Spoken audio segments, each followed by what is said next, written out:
Ich bin Samuel und bin Lehrling in Landitusis. Ich bin Selina und bin im 3. Lehrjahr in der Landi Markthalle.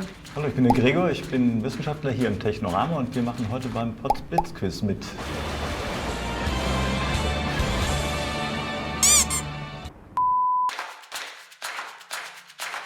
Reif und Tau.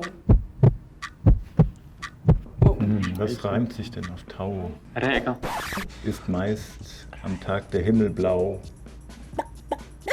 Ja, mir kommt schon, mir kommt nicht im Sinn zu dem. Könnte auch grau sein. Obwohl grau ist ja änder, weil Tau ist Niederschlag. Reif und Tau ist meist der Himmel grau.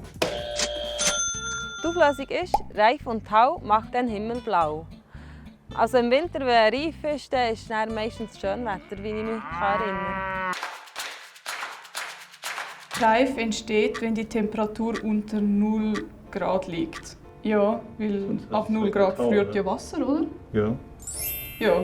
schon sagen. Bei Reif und Tau liegt Wasserdampf in der Luft, welcher gefriert. Ja, ist das nicht mit... Also, Bei das Reif nicht mit schon, Nebel? aber bei Tau eben nicht. Also Wasserdampf, ja, aber Ist oder halt- gefriert er immer und dann taut er auf. Nee, falsch würde ich sagen, ja. Falsch. Falsch. Ja. Ich würde auch falsch. Eine sternenklare Nacht lässt die Temperatur sinken.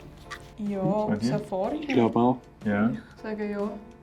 Ja, ich denke mal, weil ja, wenn du es klar hast, dann kann die Temperatur vom Boden aufsteigen, dann strahlt die quasi Ja. ab in in den Weltraum und wenn du Bewölkung hast, dann wird es halt zurückgestrahlt, Ja. deswegen bleibt es dann wärmer.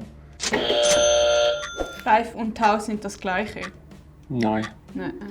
hätte ich nicht Nee, gesagt. ich meine, vorhin war es beides mal mit Gefrieren, ne? Aber ich denke mal nachher, das Ergebnis auf dem Blatt. Also Reif ist ja wie das Eis auf dem Blatt und Tau ist wie Wasser auf dem Blatt. Ja. Ist diese Bauernregel wissenschaftlich? Also, Ja, also ist noch ein bisschen schwierig, weil wir haben ja jetzt gesagt, Reif und Tau ist nicht das Gleiche.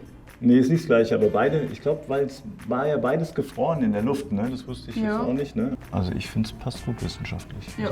Ja. Okay?